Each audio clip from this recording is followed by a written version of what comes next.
My name is David Kay, also known as Silly Billy. I'm a professional children's entertainer in New York, and you may know me from my columns in Magic magazine or my book Seriously Silly. I met Josip in the summer of 2000 when he made the 23-hour journey from Croatia to Tennessee to attend the Cadabra conference. Since then, I have been to Croatia to visit with him, and he's been to New York to visit with me several times. Over the years, I learned several things about him. First of all, he's a very good person and a very good friend. And second thing, he really knows his stuff. He knows how to entertain children. He knows how to hold their attention, he knows how to keep them entertained, and most of all, he knows how to make them laugh. You will learn a lot by watching him work. So sit back, pay attention, and enjoy the children's magic of Yozo Bozo.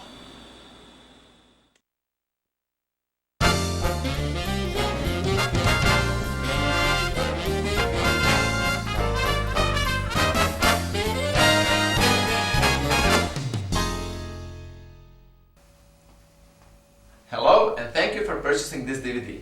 My name is Yozo Bozo and I'm a children entertainer. I'm coming from Croatia, a beautiful European country and one of the top summer vacation spots. Although I have a master's degree in marketing, I've decided to use my marketing skills in magic rather than to use magic skills in marketing. Today, I'm making good living and most importantly, I love my job. Although this DVD seminar is intended primarily for kids show performers, I sincerely believe that it will provide some useful information to the other performers as well. Let me ask you a question. How can we make several great shows with very few props? Simply, we can try to exploit every prop to the maximum level. I've taken the term for that kind of exploitation from a business language and called it milking. Milking is the process of taking one prop, routine or gag and creating a new routine, longer and funnier than ever before. My routines are usually 5 to 10 minutes long, and some of them are even 15 minutes long. Don't get me wrong, I do not intend to claim that every routine you do should be 10 or 15 minutes long, but I would rather name several reasons why, in my opinion, it's good to think about milking. First of all, you need less props, which means less money spent on props. The dealers will hate me for this. Then, your props will occupy less space in your house. Well, probably your spouses will love me for this. And then, you have less things to carry, which is especially important if you live in a big city and you have trouble with parking or you travel by subway and you have to carry your props. This will probably make much more sense to European magicians living in big cities and probably to entertainers in overcrowded Japan. However, even my great friend and one of the world's top children's magicians, David Kay, also known as Silly Billy, sometimes uses subway to get to his shows in New York City. Here's another good reason. Sometimes people go for a vacation or for a trip. Although the intention is not to make shows, you can always take a small suitcase with you, rather than bulky equipment, just in case you need it. Last but not least, and very important, if you ever wanted to drive a convertible to your shows and you actually never knew how to fit all your props in, milking is the perfect solution. If you carry only few props, they will easily fit in your convertible. And actually, if you spend less money on your props because of milking, you just might save enough for a brand new convertible. Apart from having less props, when you get into milking, you develop your creativity and your way of thinking. Unfortunately, many performers that I've met, not only in magic business, are no longer working on a new material. With that kind of mindset, magic will not develop. Furthermore, if you make a 15-minute routine with one prop and decide that the routine is too long, you have a lot of material to choose from. Is then a piece of cake to take a 5-minute routine? You just have to decide which 5 minutes are the best 5 minutes in your 15-minute routine. Theory of milking also works great if you're working with kids. Kids love repetition. Same mistakes can be funnier and funnier.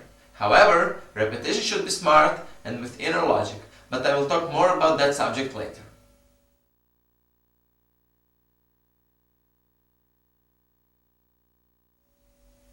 Because of milking, I'm able to put the whole 35-minute show in this very briefcase. I'm also able to carry it on a plane as a carry-on luggage, which minimizes the chance to be lost or arrive late. If I'm traveling to New York, for example, and I'm starting with the shows the day after I arrive, I cannot risk that my luggage is late or even lost. Also, since I use only few props, my preset and reset time for each show is less than 3 minutes, and that is preset and reset time together. I sometimes do up to 8 shows back to back, and that's the reason why my preset and reset time is very important to me. I believe that it's also important for magicians who have problem squeezing in many birthday shows on Saturdays and Sundays. December can also be pretty crowded, even for the performers that are not usually overbooked. Apart from the show that you've seen performed out of this very briefcase, I have another completely different show inside. Actually, to be quite honest, even the third one, just in case, just in this case. Altogether, 3 different 30-minute shows, plus my costume. Let me give you a tour around the case. It took me less than 2 hours to prepare the case to fit my needs. I have 3 more cases similar, like this one. One of them even uses some liquid tricks. In each one, everything stays fixed in its place until the moment I use it. You can twist it, you can turn it. You don't really have to be gentle with it.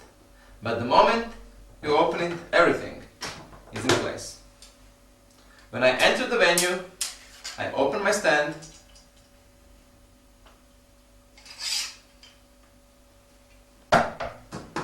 put the case on,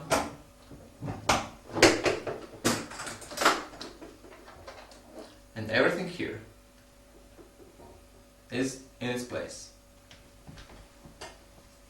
Here's the top hat that I use. Here's my vest. Here's the bow tie. I open one compartment. I open another compartment, and here is the material for 3 different shows. For another show that I do out of the suitcase, I use J. Scott Berry's Eclipse tip, which I use as a thumb tip in my first show. I also use coloring book, which is right over here, and 4 sponge balls for my closing routine. And for the third show, I use rope routine. Here's the rope, and there's exactly amount of rope here for 4 shows without refill. Then I have my very special jewel trick and a neck bag. I also carry here extra business cards, extra papers for magical flavored paper. I have a lot of balloons here. I have assistance diplomas here. And I even have throwaway streamers, which I don't use all the time, but from time to time I tend to use it. If you don't want to be recognized on the streets, you can even put the sign away and stick it back prior to your show. I keep the sign right over here behind the diplomas usually. When you make a full-size show out of an ordinary suitcase, your clients will have to be impressed. I don't mean that you come to a party with a deck of cards and do 75 different take-a-card tricks. I'm talking about a show that plays big. A show that is funny, colorful, and packed with action. I'm talking about real, full-size kids show. I know that some people will probably argue on this. There are magicians who like to come to a big buck gig with a big case, and to a smaller gig with a smaller box. My opinion on that is, if you blow away your client with a great show, he or she will not care if you came with a small briefcase or dozen grand illusions. The show is what counts, not the size of the box. However, if you still feel that it's good to come with a big case to your show, you can do that. But why should it be full of heavy stuff? You will not show your client what's inside the box anyway, so you might as well stick to a few light props and carry them in a big case if you want to impress your clients. I don't think that anybody complained to Cardini for not having big props, or to Jay Marshall and his lefty, or maybe to Richard Ross and his linking rings. Nobody complained about the size of the props, but we rather admire their creativity, originality, and ability to impress us with very few props. That's the whole point. Again, it's the show not the size of the props.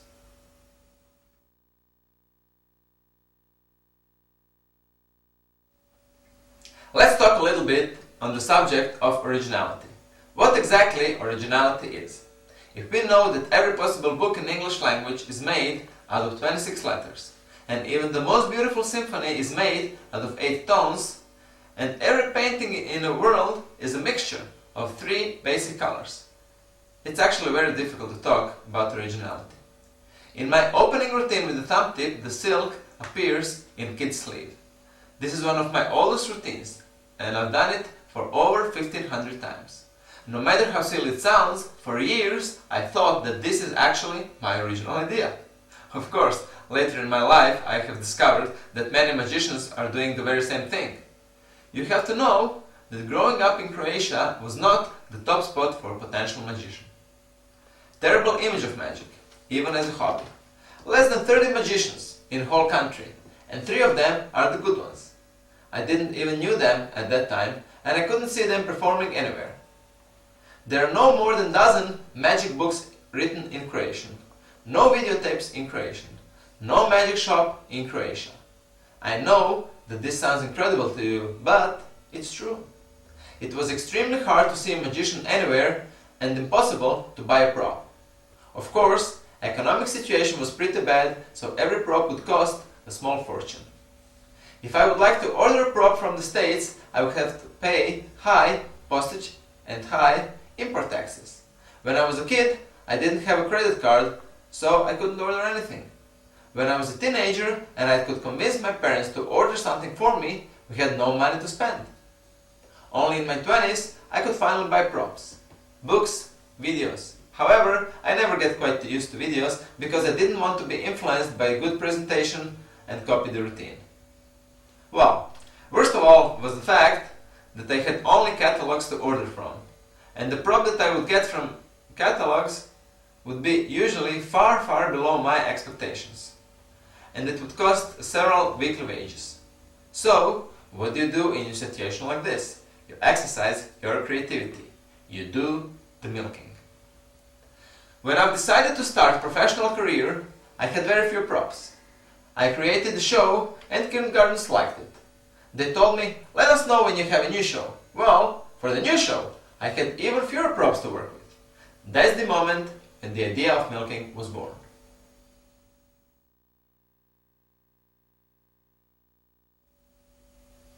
Since I had practically no one to look up to, I was forced to invent many things that were already invented, which I didn't know at that time. However, I should give credits to some important magicians who have influenced me. You will probably notice that in my show I make a lot of facial expressions. The person that had a great influence on me and later became a dear friend of mine is Terry Herbert from England. His video was the first video of the kids show that I've seen. If you haven't seen his video yet, be sure to get one. He is the person that does a lot of facial expressions, and he does them great. Terry Herbert from England and David Kay, also known as Silly Billy from New York City, USA, are 2 of my great friends and my idols and were great inspirations in my later work. My opening, Invisible Silk routine, was created over the years. I've been doing it from my early beginnings, and the moment one kid screamed, "It's up the sleeve!" I called the kid on the stage and took the silk out of his sleeve. It was so logical. This got huge reaction. One reflection to this routine. As you have noticed, I hold my hand with the thumb tip mostly on my hip. This is pretty natural position.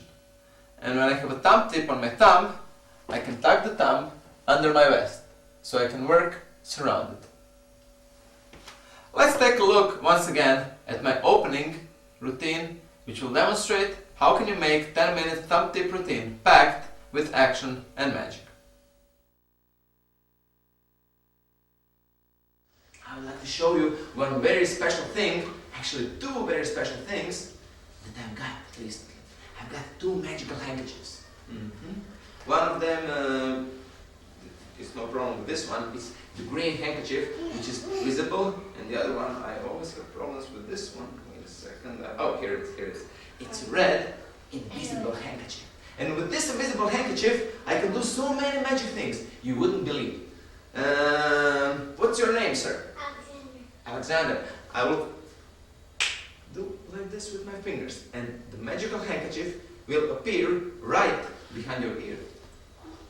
Just close your mouth. I don't want this handkerchief to end in your mouth. Okay, hold your head still. 1, 2, 3, go. Have you felt something? No? But imagine this. Invisible red handkerchief has invisibly appeared behind Alexander's ear,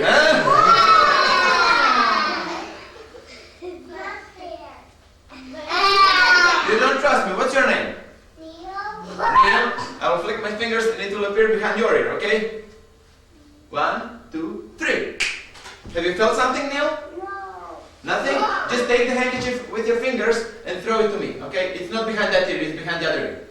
Okay, just throw it to me, Okay, throw it. Oh, opa! Oh, it's a great throw, Neil. Do you play basketball or something? Oh, you're very good. I have to tell you one very important thing with this handkerchief. This is a magical handkerchief. And you have to be careful and watch for two things. First of all, you have to be very careful not to put the handkerchief in your sleeve. That's very important. And the other thing that's important is when you push it in your hand, do not push it too hard, because I've seen magicians, trust me, I've seen magicians that are pushing this handkerchief, pushing so hard. You wouldn't believe it. They were pushing so hard.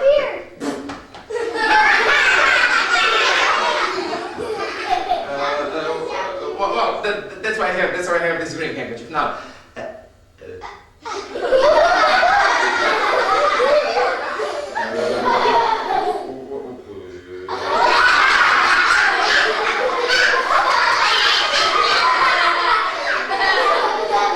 this must be magic. Wait a second. Okay.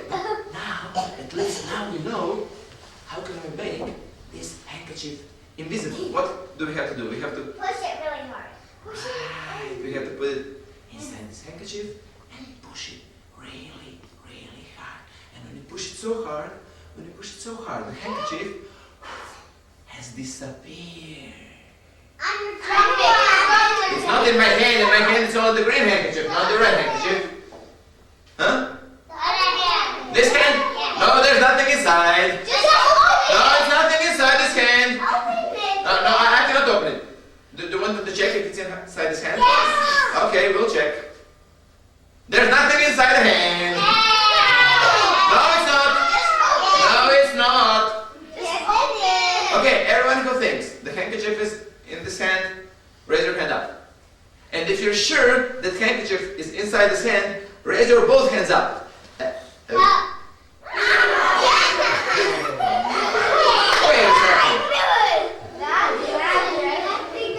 a second. But where is it? You think it's in the sleeve? Who thinks it's in the sleeve? Raise your hand up. Green one. I mean the green Ooh, one. what's your name, young lady? Elizabeth. Elizabeth? Come here. Give her a big hand, everybody. Come over here, Elizabeth. Come over here. Pleased to meet you. I'm Yoza Bozo. Yoza Bozo. Pleased to meet you. Now, Elizabeth and I are going. Pleased to meet you. Pleased to meet you, Elizabeth. I'm Yoza Bozo. Okay, we are going to show. Pleased to meet you. Pleased to meet you, Elizabeth. I'm Yoza Bozo. Yeah, it's a kind of nickname. It's a kind of nickname. Okay, so Elizabeth, pleased to meet you. Pleased to meet you. I'm very glad to meet you. Okay, so okay, Elizabeth and I are going to.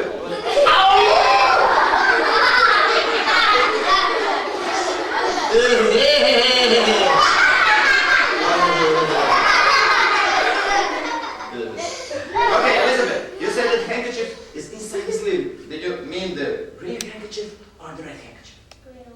The green one. It's not inside the sleeve. It's here. It's inside it. Oh. The red one, I see it. Red one. I see You it. think the red handkerchief is inside the sleeve? Yeah! Oh, let's check, Elizabeth. Hold your hand up, please. Hold it high, Elizabeth.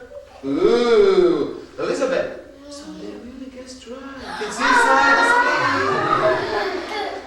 Are you Elizabeth a magician or something? No. Are you I'm sure? a magician. Okay. Hold your hand up. I'm a magician. Hold it. I'm a Hold it magician. high. Elizabeth, hold it tight with the other hand. And when I say 1, 2, 3, Elizabeth will take the handkerchief outside from her sleeve. And she will put it back into my hand. Okay? 1, 2, 3. Go, Elizabeth. Go. It's too deep in. Go. It's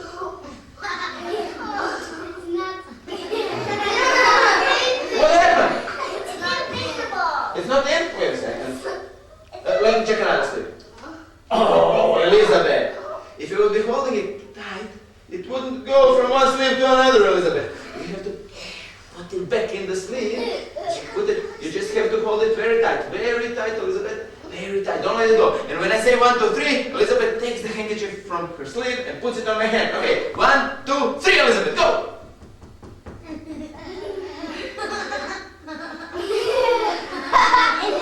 What happened?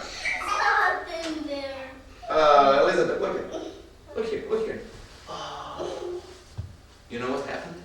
It's invisible. Right. Elizabeth did everything right, but she just squeezed it too hard. And when you squeeze it too hard, what happens?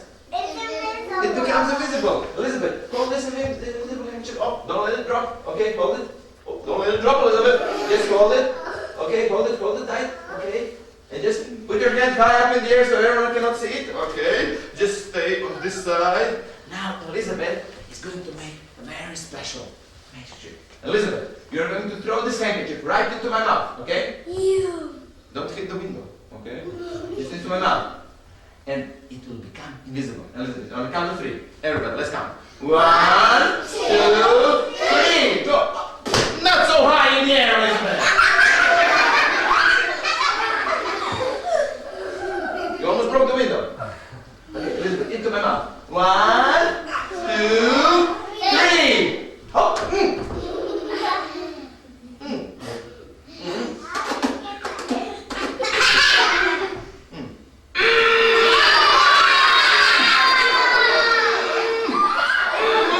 Give her a big hand, everybody!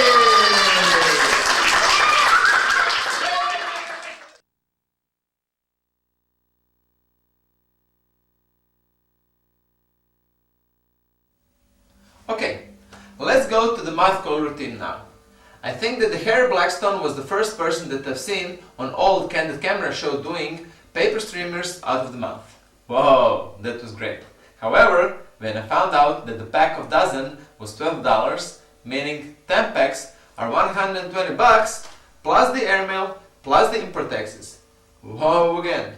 It added up to over $300, which was way more than the monthly salary in Croatia at that time. So, what do you do in a situation like this? You exercise your creativity. I made my own paper streamers, and for $20 I can make 500 of them. Not bad. This is even more important for me nowadays, since in a year I might spend 500 or more of those, and if I need just a dozen more, I would have to wait for them to be shipped from the United States. I'll explain how to make mouth coils later too. Let's first take another look at the magical flavored papers.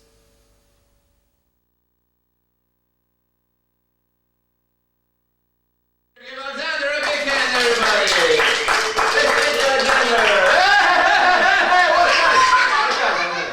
Come over here, come closer. Turn yourself to the audience. Okay. So, Alexander, I'm very hungry. I have to eat something first. Are you also hungry? No. I got so many beautiful things. Maybe you can change your mind, but here's.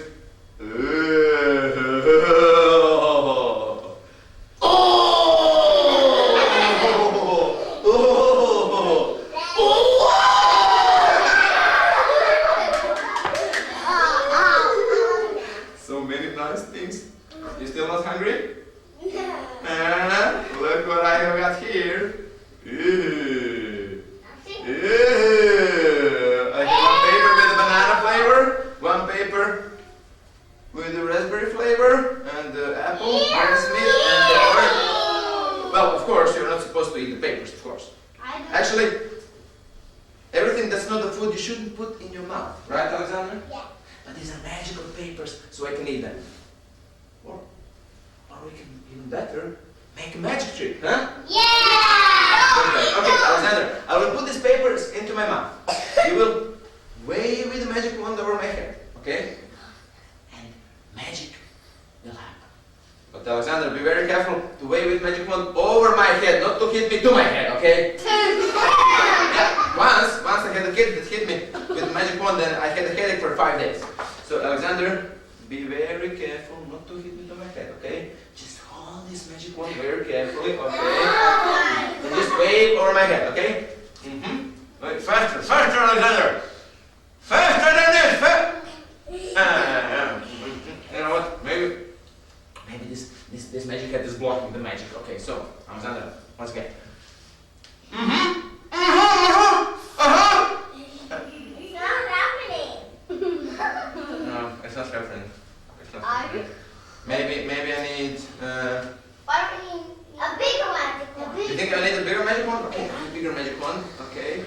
Alexander, take this bigger magic wand and wave. Okay, wave.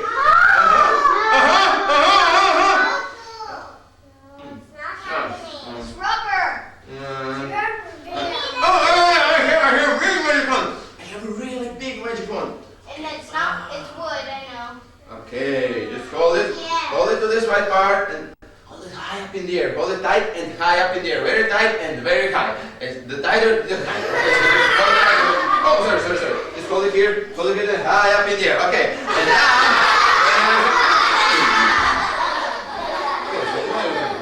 And this is your magical hand. Hold it with the other hand. Okay. Just high up in the air. Okay. Come closer, Alexander. This is also a magical. You shouldn't let it bend because if you let it bend. So. What's wrong? It's not bending. It's still okay. So. No, it's not. You're doing like that. So when I turn around, it moves. Yeah. Okay, I will turn around, Alexander. And when you see it moving, just tell me, okay?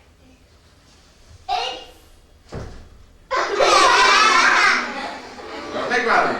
Okay. You're just teasing me. It's not moving at all. It's not moving, you're just making fun. It's not moving. Very nice. Okay, this one is not good. Alexander, come closer, my friend. Oh, you know what? This one's maybe too small. I have a bigger one. Okay. This is very special for special occasions.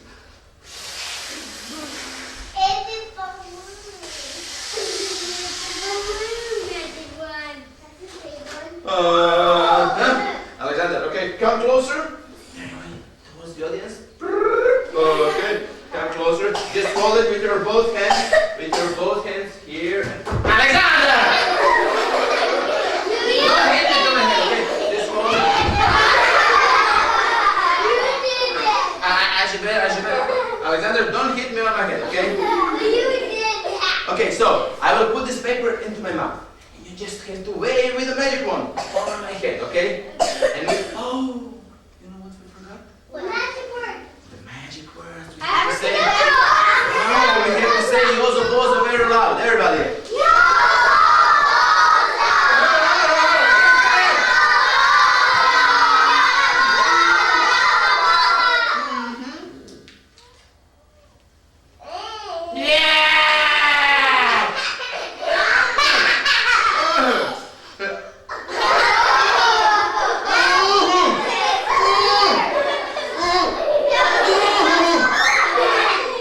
Give Alexander a big hand, everybody!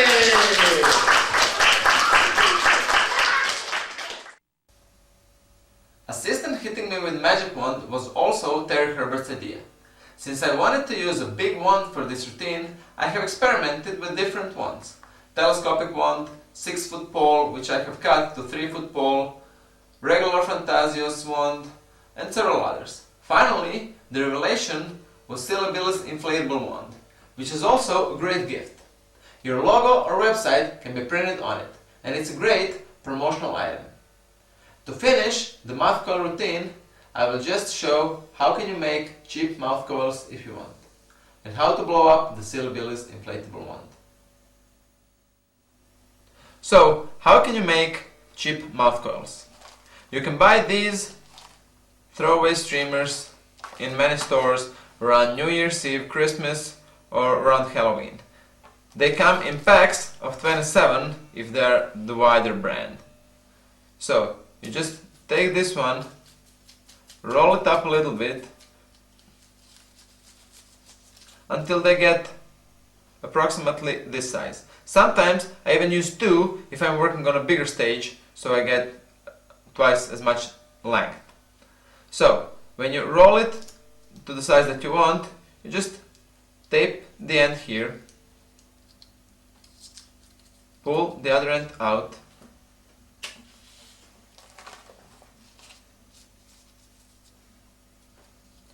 put it on top of the papers, and I usually like to put some clear tape on it.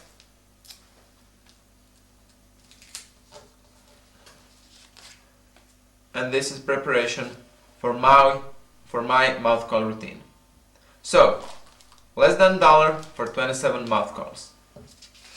And now, I'll show you how can you blow the Silly Billy's inflatable wand. Sometimes I had problems with blowing up these wands, but then I figured out if you already have a tube which you use in a trick, you can just insert the tube inside the wand and blow.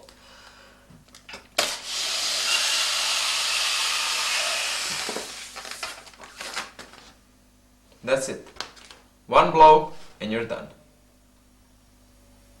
Let's take a look now at the change bag routine, which I have called my world's famous magic trick.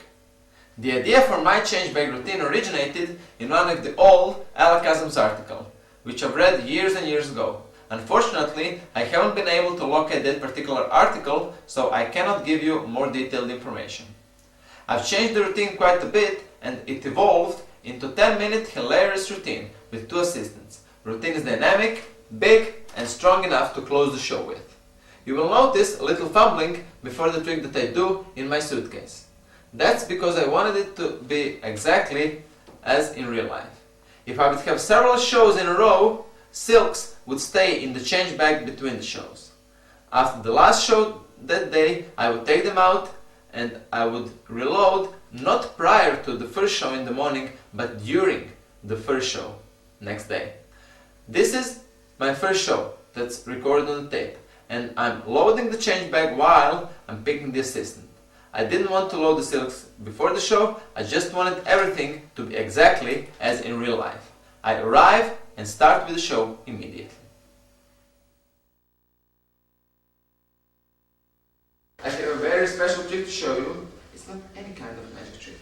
It's my world famous magic trick. But I might need some assistance to do this. I'm only taking the ones who are sitting nicely and quietly, the nicest ones. Oh, I will actually need 2 assistants, so let me see. What's your name, Lily? Lily, come over here. Give Lily a big hand, everybody! Okay, and I will also need... I'm going to help me. What's your name? Neil. Still? Neil. Come over here, Neil. Give him a Neil big hand. Neil, this side over here. Lily, stay on this side over here. Okay. And now, I will make a very special magic trick, the vanishing of the yellow handkerchief. For this, I will need the yellow handkerchief. Neil. Okay, towards the audience. Okay, great, Neil. So, okay, for this trick, I need a magic bag. It's an empty bag, but it's a magical bag. I will put the yellow handkerchief inside this magical bag, and you all have to say very loud, Yozo Bozo! And the handkerchief has disappeared! We have to say it once again.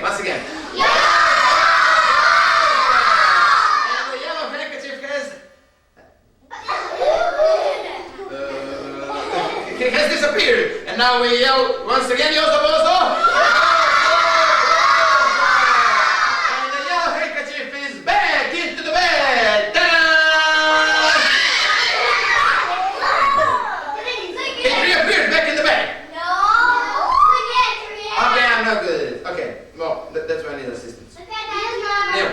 Neil, can you please hold this handkerchief here, like very far corner? Oh, not my finger, but the handkerchief. Okay, Neil? Okay, just hold it. Okay, so, Neil, these things that look like sausages, these are my fingers, okay? This nice thing, this is the handkerchief. Okay, just hold it. Okay, Neil, turn yourself towards the audience. Okay, just move over here. Okay, so Neil, you put the handkerchief inside this bag, and we all say very loud, Yozo Bozo. Put the handkerchief inside the bag, and we all say, Yozo Bozo! Aha, it disappeared! Hey, you see that? Hey!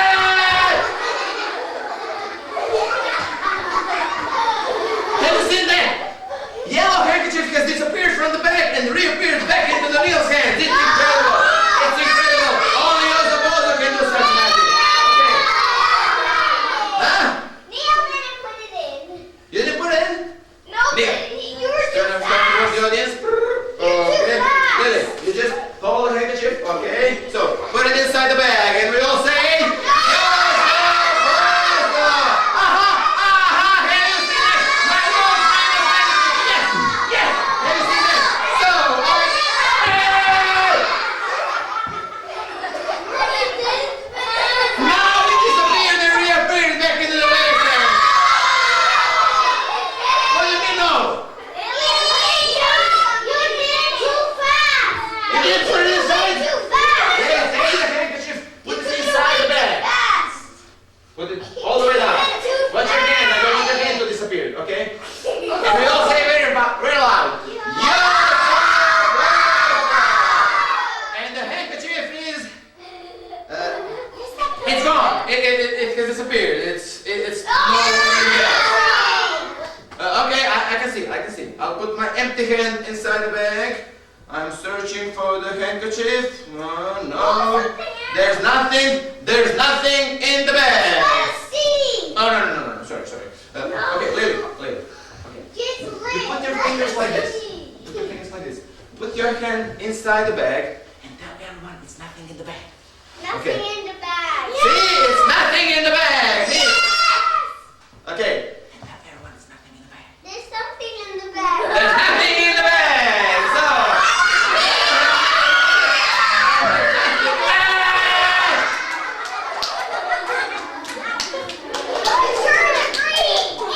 Neil, I didn't say that you have to make green handkerchief appear. Yellow handkerchief should disappear. Put your hand inside the bag. Take out the handkerchief. Okay, yellow handkerchief is inside the bag. Bag is empty. Put the handkerchief inside the bag. We all say, and the handkerchief has disappeared. I'll put my hand inside the bag. I'm searching. I'm looking for it. There's nothing. There's completely nothing inside the bag. Neil. Okay. You feel it. There's nothing. Neil. Just put your hand inside the bag and say, there's nothing in the bag.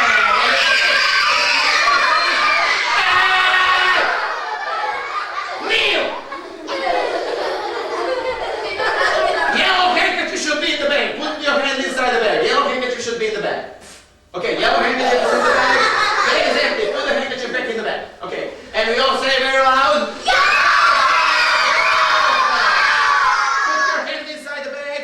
okay, take your hand out. There's nothing in the bag. There's nothing inside the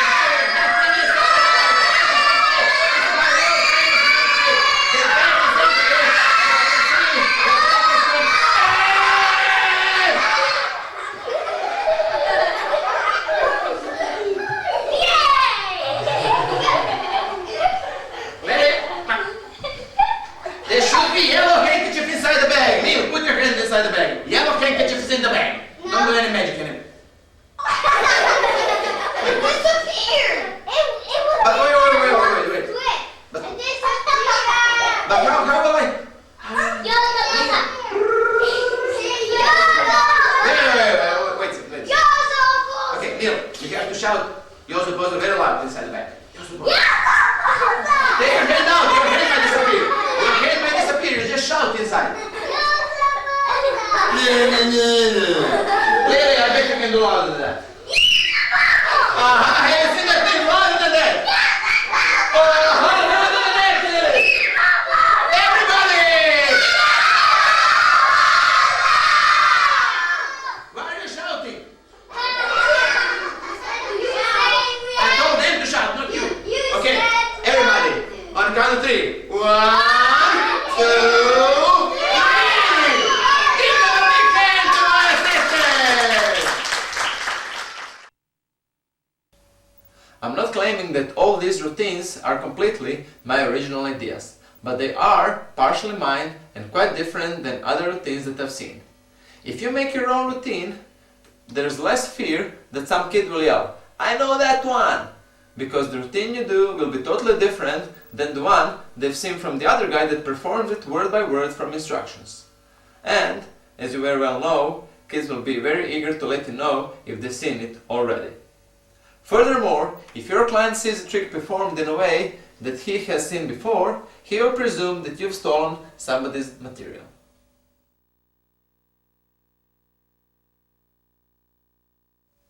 These were the routines that I've done broken into segments. Now, I would also like to discuss the entrance and the warm-ups. At the very first beginning of the show, I have a kind of peaking warm-up, as I call it. I'm probably not the only one that does it, but so far I haven't seen anybody doing it. This peaking warm-up I'll always do for the kids that are 6 years or younger, especially if they haven't seen me before. Why do I think it's so important? First, these kids don't know what to expect. The strange person with a strange job is coming to their kindergarten, to their small and private space. What can they expect? Is he dangerous? What will he do to them? Will he turn them into rabbits or maybe saw them in halves? It's very hard to imagine what strange thoughts can go through the brain of a 5-year-old, which is filled with imagination, which lives in a world of fantasy. That's why I always come in gently. I take a peek and then I hide.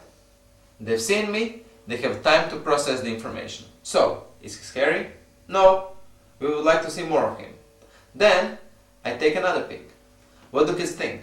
He's definitely not scary, he's funny, and maybe he's shy because he's hiding. Why doesn't he enter? At this point, kids want me to enter. They want to finally get me into the room. They don't want me to run away. This way, kids would like to drag me in. They had enough information coming in small portions so they could process them, and they find out that they like that funny guy. They're not scared anymore. They want me to come in and play with them. The moment I enter, I start talking. Your voice is very important to the kids, and you will be judged partially upon your voice. Small kids like to hear your voice as soon as you enter the room.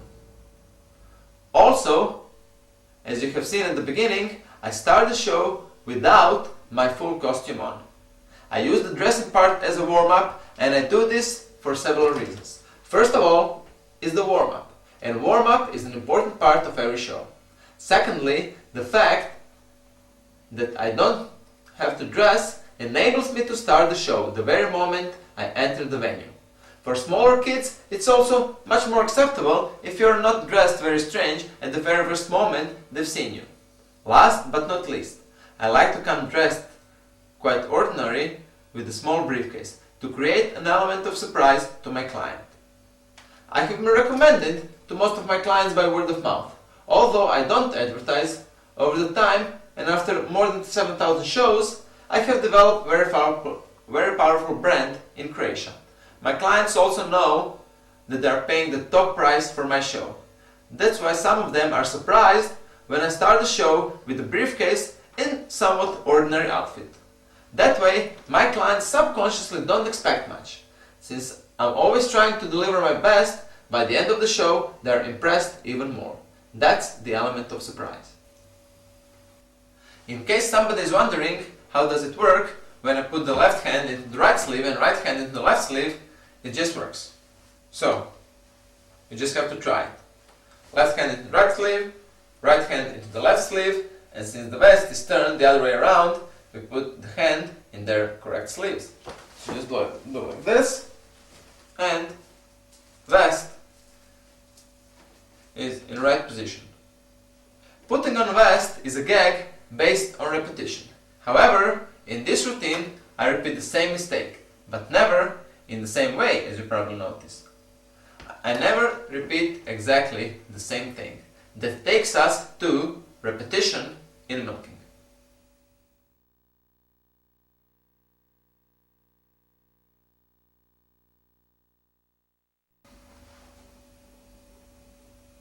When we have in mind milking and exploiting the prop to its limits, there are certain things that we have to be careful about.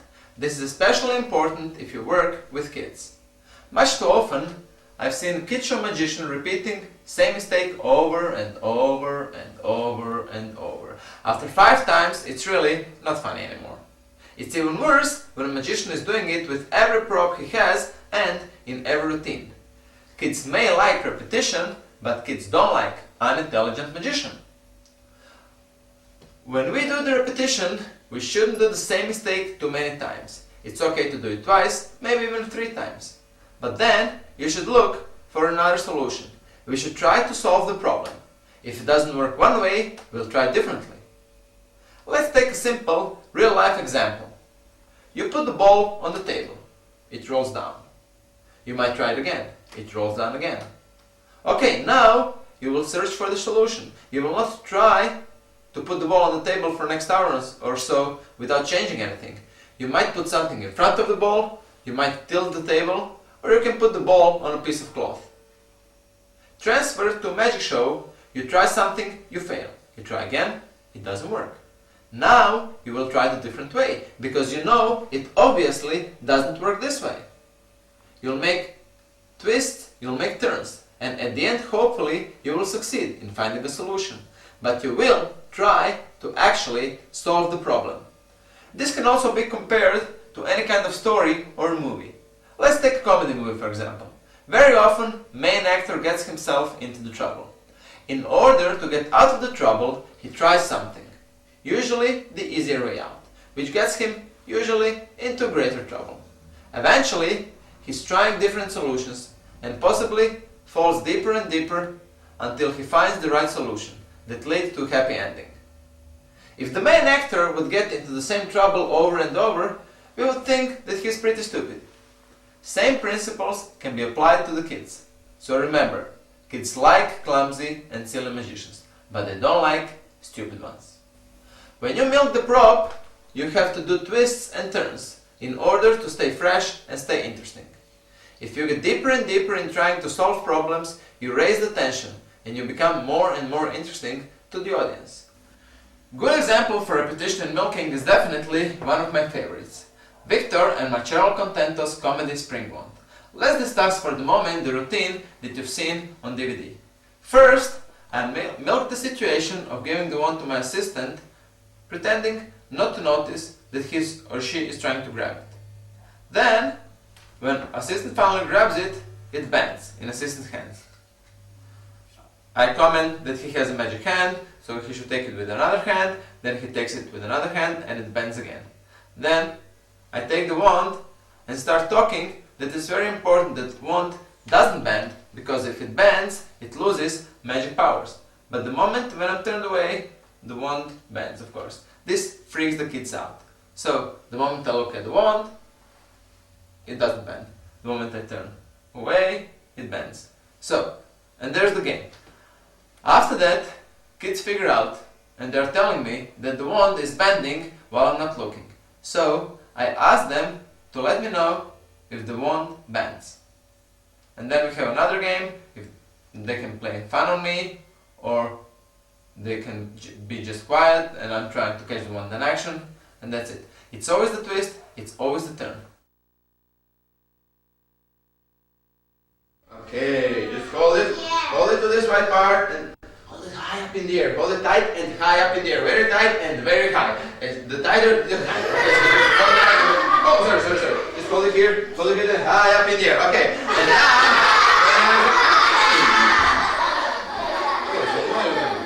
And this is your magical hand. Hold it with the other hand. Okay. Just high up in the air. Okay. closer, Alexander. This is also a magic one. You shouldn't let it bend because if you let it bend. So. What's wrong? It's not bending. It's still okay. So. No, it's not. You're doing like that. So when I turn around, it moves. Yeah. Okay, I will turn around, Alexander. And when you see it moving, just tell me, okay?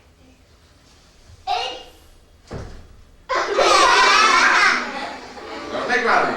Okay. You're just teasing me. It's not moving at all. It's not moving. You're just making fun of me. It's not moving.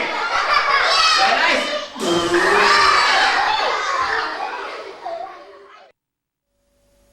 At the end, it's very important to give right to the kids. If you would, for example, put the wand away, never to find out that the wand was playing fun on you, but the kids did, kids would feel that you don't believe them, although they were telling the truth. In their mind, that would probably make them liars, and that is not a good ending. So, at the end, give the kids right. Another good example is the Popway wand, a beautiful prop with zillion possibilities. Although this great supreme item was not on the market for years, now it is produced again by Zauberzentrale München, CCM in Europe, and Trixibond in the United States. I've seen many magicians use cord inside the wand. Swedish magician Conny Ray claims to have originated the idea of attaching the caps through the wand. To learn more funny bits with the wand, read Conny Ray's Popway wand opener in David Ginn's book Children Laugh Louder. I've decided to use thin elastic cord. That is flat elastic several millimeters thick. If the elastic is too thin, it's not visible enough and it can break easily. If it's too thick, it will be too strong and the white tip will not fly far enough. Elastic puts terrific movement and genuine confusion in your show. Since this routine that you'll see is in beautiful Croatian language, I will first explain why and what is actually happening. So, for this routine you need two magic wands. One regular with elastic inside and one prepared for flower production. Actually, for wilting flower production. Just put it here. And everything here is set. So, in this show, I play a role of a clown who is trying desperately to become a magician. Since every magician has a magic wand, I also need a magic wand. And since every magician is able to make a flower appear, I will also make a flower appear. So, I take a Popway wand with two flowers inside. And when I make a flower appear, I explain that these are real magical flowers. They will do anything I want them to do. For example, if I take a bow, the flowers will take a bow too.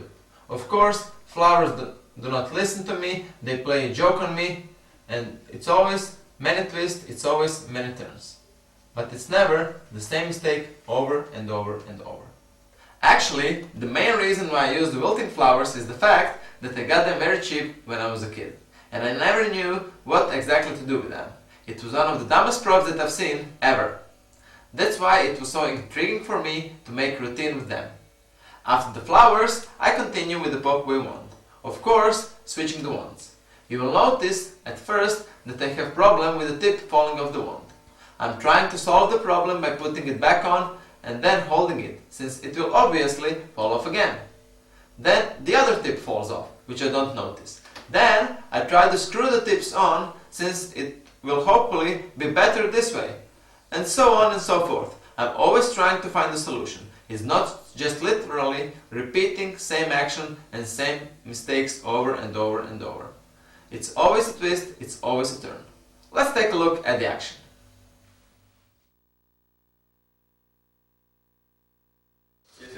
Svaki čarobnjak zna iščarobirati svijeće, pa znam valjda i ja. Pa sam ja zato ponijeti čarobni štokač, ne bilo kakav, nego jedan malo veći, nek se nađe. ovako lupnem po ruci i šarabiram cvijeće. Pazi, 3, 4, sad. Hopa!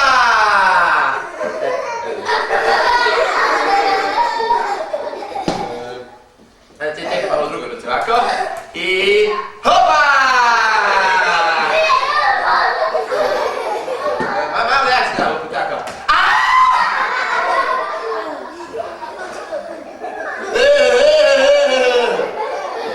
A dobro, šta sad, ne mogu šarabirati cvijeće pa ćemo šarabirati nešto drugo. Nema veze. Ajde, čarobni štap je šeća, ne svijeće. Čarobni štap, a čarobni štap.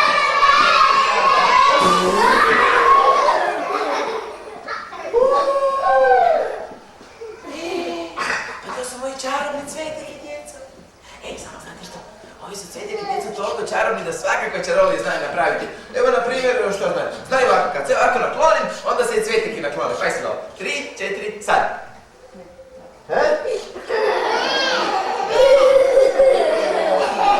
Čekaj, malo jače moram.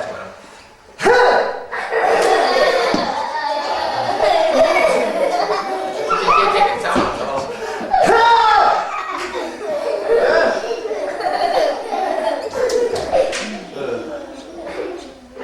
Znate što, djeco? Izgleda moji čarobni cvetike ne rade, ne znam šta je. A prošli put je sve bilo u redu.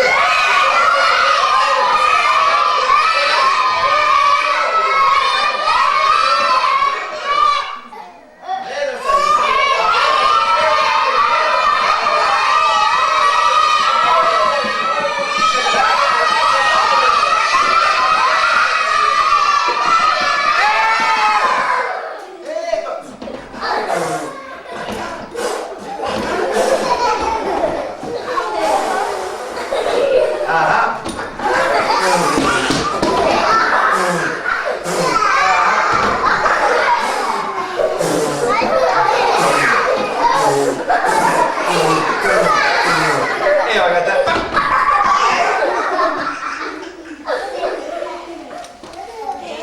Pa znate što sam se sjetila? Pa ovo su čarobne cvetike, možda trebamo viknuti čarobne riječi da bi čarolija uspjela. A čarobne riječi su naravno Jozo Bozo, ajmo sve zajedno viknuti. Ma uspjela je Monija pljesa za moje cvetike, mislim da ste ga zašolili, ja tako.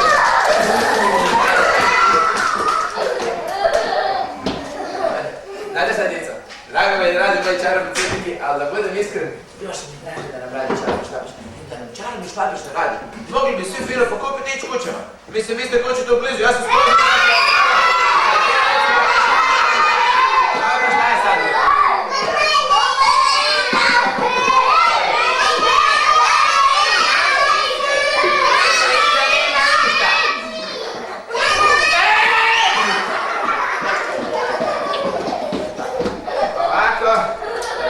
Dobro, vratit ćemo ga, ako ga ne vratimo, nećemo moći ništa čekati.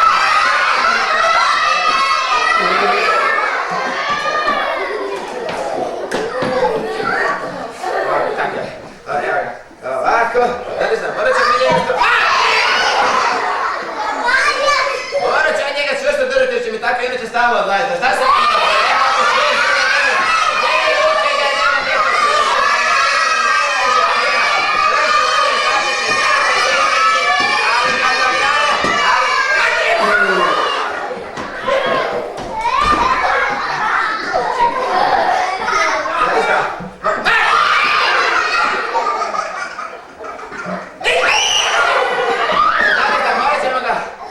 Morat ćemo ga malo zašarati. Dobro, ajde i ovaj drugi ćemo ništa zašarati. Tako, evo ga, tako je. Dobro, nismo dobro zašarati. Sad je dobro. Sad će ovaj Jozo Bozo pokazati kako se čarobira. Jer kad Jozo Bozo čarobira, gdje se to se...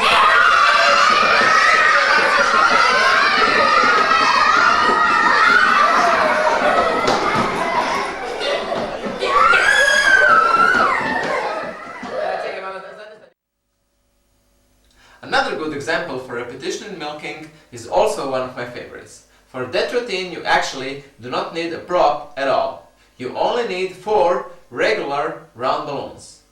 After the trick is done, I say to my assistant that he's going to get a balloon. I'm trying to blow up a balloon and it flies out of my mouth, sometimes gently hitting my assistant. I take a look at the balloon and say, this one is not working properly. This line is funny for the kids as well as for adults. Second balloon snaps me in the face with the comment, this one is not working either. Third one has a small hole in the center, which kids noticed before me. You're guessing right. This one is also not working. When I take fourth balloon, I notice a balloon pump in the box, and then new fun begins. It's always the twist, it's always the turn.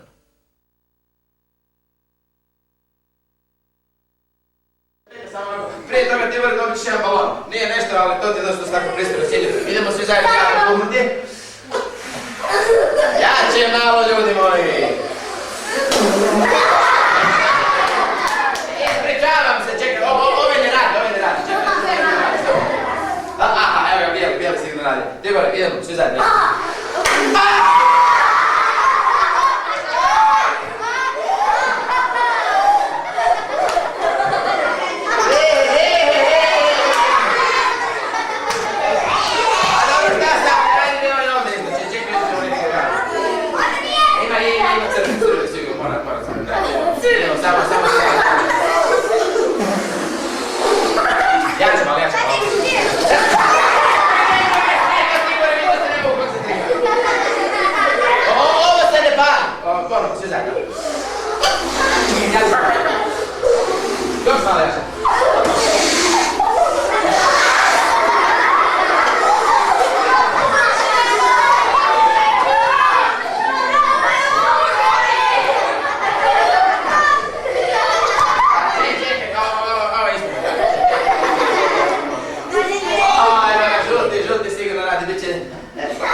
Tibore, dobit ćeš špagat, tako samo nemoj s tim trčat po cesti okolo, nego stavno tamo da nema prometa, dobro tako, evo.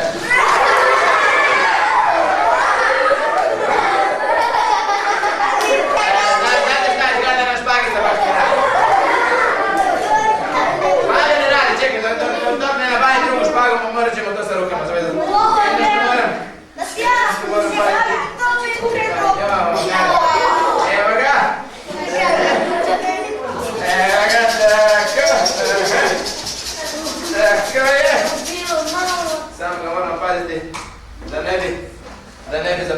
Eso es super.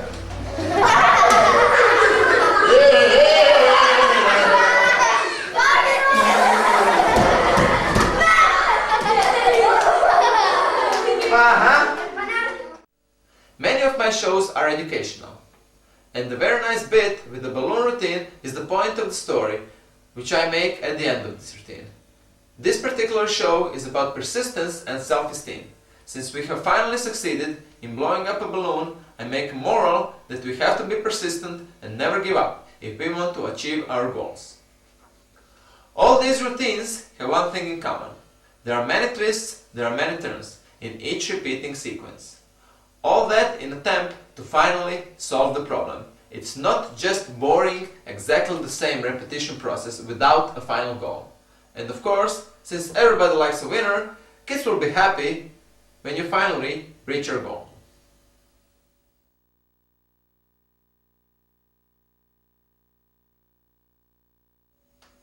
Well, I hope that this will help you understand my philosophy on repetition in milking. Let's get back to milking in general. My idea was not to convince you that everybody should have shows that are packed in a briefcase and use only 3 props. I also have larger shows for other venues, but I do have 6 shows packed in small cases which are perfect for birthday parties or smaller kindergartens. My point was not that all your routines should last 15 minutes. No way.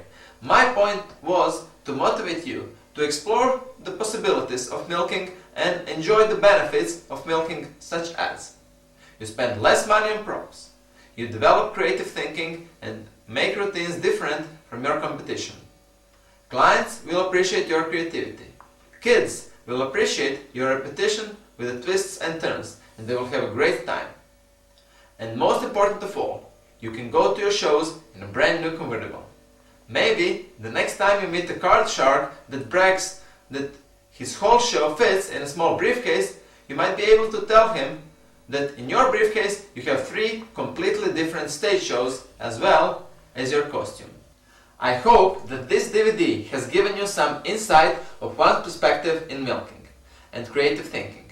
I would strongly suggest that you make a similar box that enables you to travel light. You keep it ready and trust me, you will find it handy soon. Much sooner than you expect.